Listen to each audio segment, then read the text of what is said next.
A listener production. Hi, Natarsha Belling with you and welcome to the afternoon edition of The Briefing. Coming up in our deep dive, former Prime Minister Kevin Rudd has resigned as US ambassador a year early. His reign has been filled with plenty of controversy, including his comments about US President Donald Trump. So why did Mr Rudd decide to leave? Who are the frontrunners to replace him, and what does it mean for our fragile alliance with the US in these very uncertain international times? All the details in just a moment. But first, let's check the afternoon headlines this Tuesday, the 13th of January. Adelaide Writers Week has been cancelled after days of controversy surrounding the decision to disinvite Palestinian-Australian author Dr. Randa Abdel Fattah. The Adelaide Festival, who organises the event, has released a statement announcing the Writers' Week has been cancelled. The statement also included an apology to Randa. More than 180 writers pulled out of the event after the decision to cancel the author. All members of the board have also stepped down. Adelaide United has strongly rejected allegations from former player Joshua Cavallo that the A-League club sidelined him due to his sexuality. In an Instagram post, Mr Cavallo says decisions under new management blocked his opportunities, quote, not because of his talent, but because of who he chooses to love. He also claimed teammates mocked a photo of him and his partner in a group chat. Adelaide United says all on-field decisions are made solely on footballing grounds and the club is extremely disappointed by the claims. Mr Cavallo was the first openly gay A-League player after coming out in 2021. And Etihad Airways has been named the world's safest full-service airline for 2026, marking the first time a Gulf carrier has claimed the top spot. Airline ratings cited Etihad's young fleet, strong pilot and cabin crew training, and its lowest incident rate as key factors. Australian carriers also performed well, with Qantas taking third place. Now it's time to get into our deep dive on Kevin Rudd's decision to resign as US ambassador. Joining us to discuss the former PM's controversial tenure is political reporter with 7 News, Josh Martin, who also reveals what the move means for our fragile US alliance. Josh, thanks for joining us. Well, the ambassador to the US, Kevin Rudd, our former Prime Minister, has resigned from his post, and he's done it, I think, 12 months earlier than when his contract expired. What's the reasoning behind him resigning early? The Prime Minister held a press conference in Canberra and he said this was all Kevin Rudd's decision. He said that the Trump administration hadn't influenced the decision. Now, Kevin Rudd's going back to his old job to head up a think tank called the Asia Society. He'll be based in New York and Washington. And I guess one of Kevin Rudd's big loves is foreign policy and talking about the geopolitical battle between America and China. So he'll be going back to do that. Reading between the lines, obviously there were the controversial comments Rudd made before President Trump was elected that he deleted, calling President Trump the village idiot and the most destructive president. And once Trump was re-elected, Kevin Rudd quickly deleted those. And a journalist from the Australian Press Gallery, Andrew Clennell from Sky News, asked Donald Trump about that when Anthony Albanese was in Washington last year and Kevin Rudd was sitting at the table, and Donald Trump said that he didn't like Kevin Rudd either.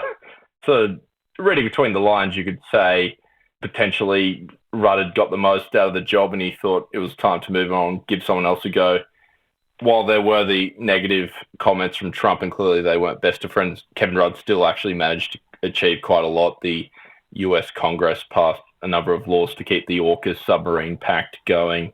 They also struck a critical minerals deal, which in the coming years should benefit Australian miners, and a lot of those resources will be going to America to help with their ambitions on things like artificial intelligence and military projects. So Kevin Rudd still managed to achieve a lot. He got Julian Assange back to Australia, the WikiLeaks founder. They struck a plea deal with the United States. So despite that rocky road with Donald Trump, Kevin Rudd managed to make his way through the path, but maybe he thought he'd had a good run and he was reading the tea leaves, and I think he does enjoy commentating and writing policy, so maybe he was feeling a bit restricted having to play that diplomatic role rather than that commentary type role that he'll be doing in his new job.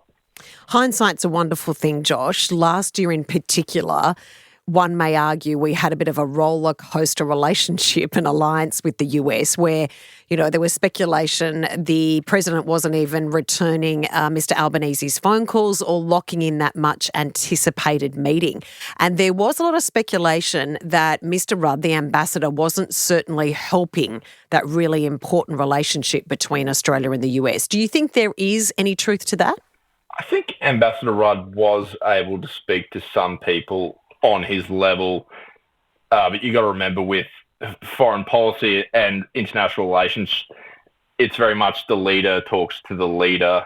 So that was probably equally as much on Albanese, but it would have been, Rudd's job to get in with Trump's key advisors and get the number. I think it was during the election campaign. It might have even been the debate that my colleague and boss, Mark Riley, was running on Channel 7, where he asked Anthony Albanese if he had Donald Trump's phone number, and Albanese said that the president didn't have a phone number, which ended up being a bit laughable because everyone knows how much Donald Trump loves to post on Truth Social and on the internet, so he clearly does have a phone. And I think it was after the US trip that Anthony Albanese confirmed he did end up getting Donald Trump's phone number. But yeah, I think if Kevin Rudd hadn't have said all those things, he may have had a bit more access to Donald Trump. But I think overall they still managed to achieve quite a lot. And perhaps that sometimes not being the first person Donald Trump wanted to call maybe was in our favour because we were forgotten a bit, and it was more down to Keir Starmer and Emmanuel Macron to, talk to Trump and run a number of things like recognising Palestine or what to do in the Middle East. Perhaps it actually helped Anthony Albanese being forgotten a bit because some of those issues are quite thorny and how you handle them can be quite tough. So maybe in the long run, keeping quiet helped us out, but they managed to get through it. But yeah, I definitely don't think that Kevin Rudd's previous comments were helpful. So do you think he was pushed? Because there is a lot of speculation. As you mentioned earlier, the Prime Minister came out and said this was Mr Rudd's decision. Considering the speculation about what's happened last year and even this year, do you think he was pushed? You've got to remember, Kevin Rudd and Anthony Albanese are long-time political colleagues. They were in government together back when Kevin Rudd was Prime Minister, and then Julia Gillard took over. You might remember controversially knifed Kevin Rudd, and then Kevin Rudd came back, and Anthony Albanese was key to Kevin Rudd coming back. He was his key ally, and ever since then, they've been pretty well inseparable. In the lead up to the 2022 election, Kevin Rudd and Anthony Albanese would regularly meet in Brisbane and strategise about what to do, how to handle the media, what policies to run, how to target Scott Morrison. So they're very close confidence. So I don't know whether Anthony Albanese would have pushed Kevin Rudd as much as they would have had a equals type conversation. They're also both close with Penny Wong, and I think the three of them probably would have put their heads together. We don't know at this stage, but I think it would have been a joint decision, and I think Kevin Rudd's probably pretty happy with what he's achieved, despite copying that dressing down from Donald Trump.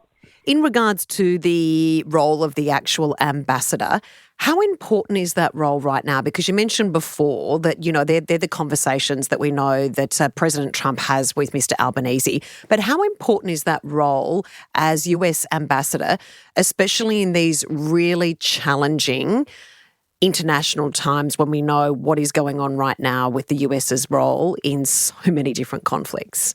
Yeah, after this story broke this morning, I called a few politicians and former politicians, and a bit of a theme that came through was the US ambassador really has to be a marketing person. It has to be someone that's loud, likes making friends. It can't be someone who's really into policy but is quite quiet and doesn't like talking. It has to be someone who's prepared to go meet all of Donald Trump's cabinet or meet some of the tech billionaires that we do deals with. Kevin Rudd managed to strike a deal with Amazon, for instance. So the thinking is it needs to be, whoever replaces Kevin Rudd needs to be loud, needs to be engaging, needs to be a bit of an extrovert. Joe Hockey, the former treasurer, was also a former ambassador, and he did quite well in the first Trump presidency because he liked playing golf, and he played golf with Donald Trump. And if you've ever interviewed or met Joe Hockey, you'll know he's quite a full character. He's larger than life. And I think the thinking is maybe that's what we need to see next. The Prime Minister, when we asked him at the press conference who might take over, said it needed to be someone with foreign policy experience and that was personable. So that's sort of the criteria that the Prime Minister has laid out. Okay, Josh, let's talk about the frontrunners right now. Early days, we only had the official announcement this morning, but there is a lot of speculation. Possibly could be just putting out some names that have already been put out there today. Stephen Conroy, Joel Fitzgibbon. What are your thoughts on this? Yeah, it's interesting. Both those names have been put up, and they're both from the Labor right faction. In Labor, there's two very distinct factions, Labor left and Labor right, and what distinguishes a lot of the Labor right MPs is that they're very pro the Australia-America alliance and the relationship. Often the Defence Minister comes from the Labor right. Currently, Richard Marles, the Deputy Prime Minister, is the leader of the Labor right, and he's the Defence Minister. Joel Fitzgibbon, who you said was a Defence Minister, he's very supportive of AUKUS. Whoever takes the role is going to need to be a key backer of the AUKUS submarine pact. It's a long project that goes for about 20 years. We can't have someone in the role who would want to get out of that project. Malcolm Turnbull's name was floated, for instance, earlier this morning, but of course, he's ruled out instantly because he doesn't believe in the AUKUS pact. So you couldn't appoint someone in that role that doesn't believe in AUKUS. Scott Morrison is a name that was thrown around and on paper looks really good. He has great ties with the Trump administration. He was the Prime Minister when we signed up to the AUKUS deal when it was announced with Boris Johnson and Joe Biden. But the problem is Anthony Albanese is best friends with Scott Morrison, and I don't think he wants to reward him. He was quite scathing of him as opposition leader when he had multiple ministries or his handling of the bushfires or the Brittany Higgins case. So Labor insiders are saying Scott Morrison and Tony Abbott are ruled out. They're saying the Prime Minister's willing to put someone in from the coalition, but Joel Fitzgibbon and Stephen Conroy are definitely the front runners. They still appear a lot in the media, often doing interviews. They're both lobbyists and have a number of defence clients that have to cease that work if whichever one gets picked. So it'll be interesting to see. But yeah, both still have that experience of going into our parliament here in Canberra and talking to ministers, workshopping, networking, doing media, and I guess that's a lot of what the ambassador role would be, going into the White House, to the Congress, to the Senate in Washington, D.C. So potentially that's why the Prime Minister is looking at Joel Fitzgibbon and Stephen Conroy, because their jobs right now as lobbyists would be similar to what they'd be doing in D.C. Instead of lobbying for companies, they'd be lobbying for Australia. In regards to this role again, Josh, how important this is in 2026 and also under Donald Trump's presidency. As I mentioned earlier, we are in really uncertain international times. That role, do you think that has to be a different type of personality, a different type of ambassador to deal with current times in 2026? Yeah, another name that has been floated is Greg Moriarty, who's ahead of the Defence Department, and potentially he'd be a good look because he would take some of the politics out of the situation. He doesn't or hasn't appeared in a lot of interviews, and he wouldn't be tweeting or saying things. So he could be a good pick in that he would take a lot of the heat out of the job and be less personal and more down to business.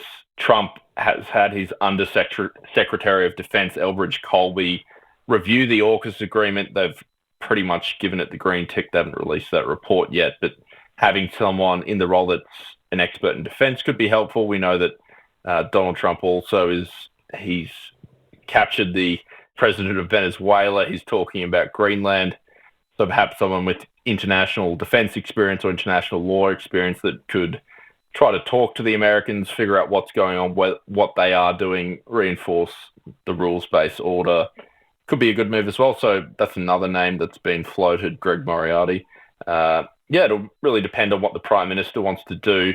Often the role is seen as one where former politicians are appointed. We've had Joe Hockey and Arthur Sinodinos from the coalition side. We've also had Kim Beazley appointed, but public servants have been appointed in the past. Dennis Richardson, a name you might have heard of recently, he's heading up the review of the national security agencies after the Bondi terrorist attack. He was also previously the American ambassador. So it can be public servants, it can be politicians.